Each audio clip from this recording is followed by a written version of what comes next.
All right, guys. So we're going to look at day 58. We got a worksheet from section 1 of chapter 7 here, and then section 2 and section 3. For practice worksheet 7.1 says, for each description below, identify the underlying number as a parameter or statistic and use the appropriate notation. So remember, if we're talking about the mean of a population, that would be a parameter, that would be mu, the U symbol. If we're talking about the mean, if we're talking about the proportion, if we're talking about the population for a proportion, that would be a parameter, we would use P.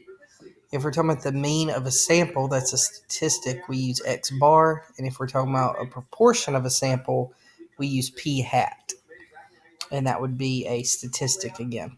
All right, so in A, nationwide, 84% of people are living in the same house they were living in 1 year ago. The town council of Pleasant Valley surveys 100 residents and finds 75% of them have not moved in the past year. So notice this comes from the entire nation. This comes from that survey of 100 people. So tell what 84% is, a parameter or statistic, and then give it the appropriate label, and then tell what 75% is as well. In B, the mean birth weight of infants in the United States in 2006 was 3.3 kilograms with a standard deviation of 0.57. An obstetrician determines that among her own patients, the mean birth weight is 3.6. So remember, standard deviation, we didn't talk about that, but if you're talking about the entire population, standard deviation is the sigma sign. And if we're talking about just the sample, standard deviation would just be S. And number 2, inexpensive bathroom scales are not consistently accurate. A manufacturer of bathroom scales says that when a 150-pound weight is placed on all the scales produced in his factory, the weight indicated by the scales is normally distributed, very important, with a mean of 150 and a standard deviation of 2. A consumer advocacy group requires a randomly selected group of 12 scales from the manufacturer and weighs 150 weight on each one. They get a mean weight of 151, which makes them suspicious about the company's claim. To test this, they use a computer to simulate 200 samples of 12 scales from a population that has a mean of 150 and a standard deviation of 2. And here's the dot plot that they got here. Is the dot plot above a sampling distribution? Now, this dot plot is 200 samples, but remember, a sampling distribution is all possible samples. So are 200 samples all possible samples? That would be in your explanation. B, do you think the manufacturer is being honest about the accuracy of its bathroom scales? Justify your answer. So the manufacturer says that the mean is one, that it should be 150, that it should be right at 150. Okay, and we, as we look, we simulate 200 samples of this. How many times are we within like 1 pound of 150? So kind of look at that. Do you think they're being honest? Are we really close to that 150 in our samples? So how many of the 200 samples are like within a pound of 150? That's how you could justify your answer. Let's go to 7.2. It says, we toss a fair coin 10 times and record the proportion of heads I obtain. I then repeat this process of tossing the coin 10 times and recording the proportion of heads many, many times. So I do it over and over and over again, get a lot of samples. When done, I make a histogram of my results. Where will the center of the histogram be? So think about it. The center is P hat. That is your sample. Where would the center be? Around what percentage would you expect there to be? Around what percentage would you expect there to be heads? What proportion of heads would you expect to get when you toss it over and over and over again? What is the standard deviation of the sampling distribution of p? So remember, that's the square root of p times 1 minus p over n. If you remember, that's in your formula sheet. You should have a formula sheet. That's the square root of p, parentheses 1 minus p over n. All of that is in the square root. That will be your standard deviation. The shape of the sampling distribution. So if you have two things here, NP is greater than or equal to 10, and N1 minus P is greater than or equal to 10.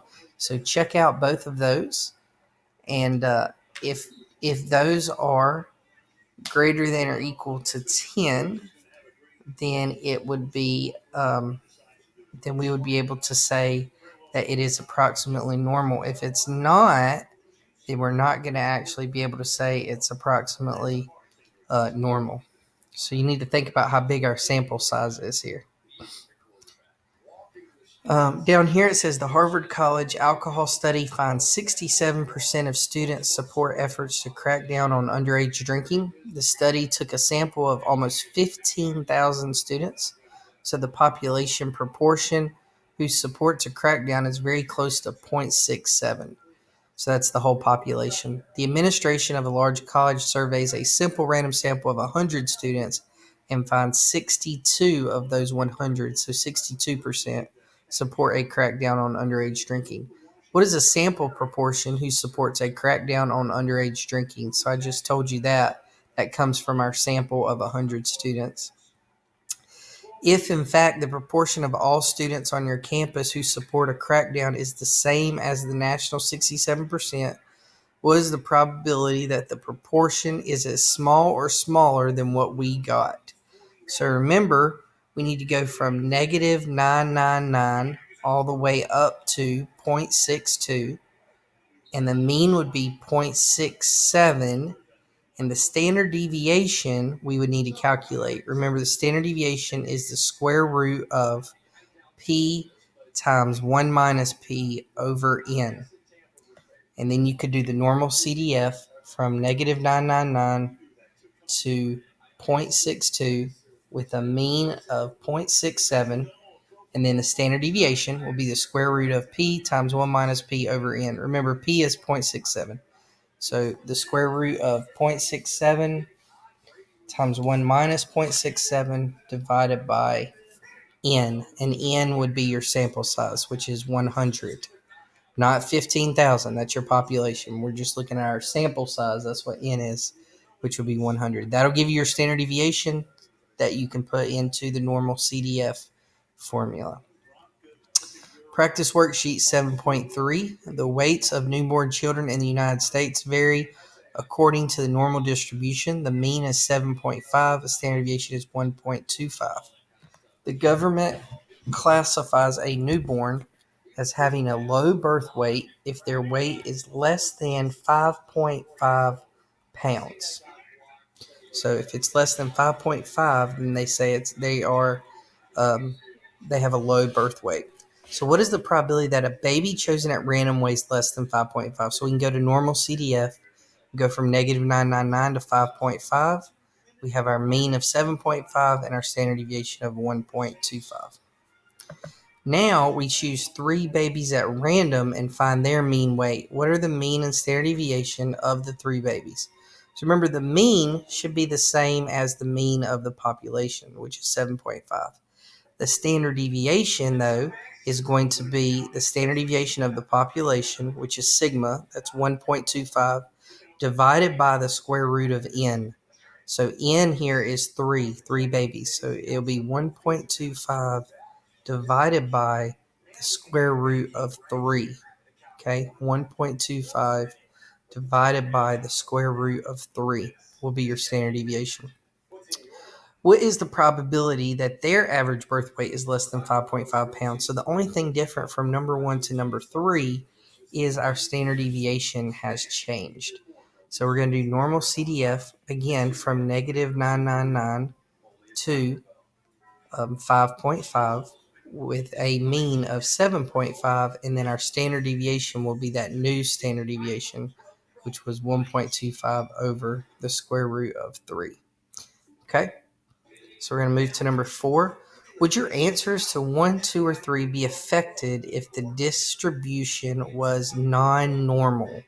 So if we did not have a normal distribution, would that change our answers here? So in 2 and 3, because because we're talking about means here, because our sample is less than 30. So the central limit theorem is the name of this. The central limit theorem says that we need to have samples that are at least 30 if our population isn't normal, to make sure our sampling is normal.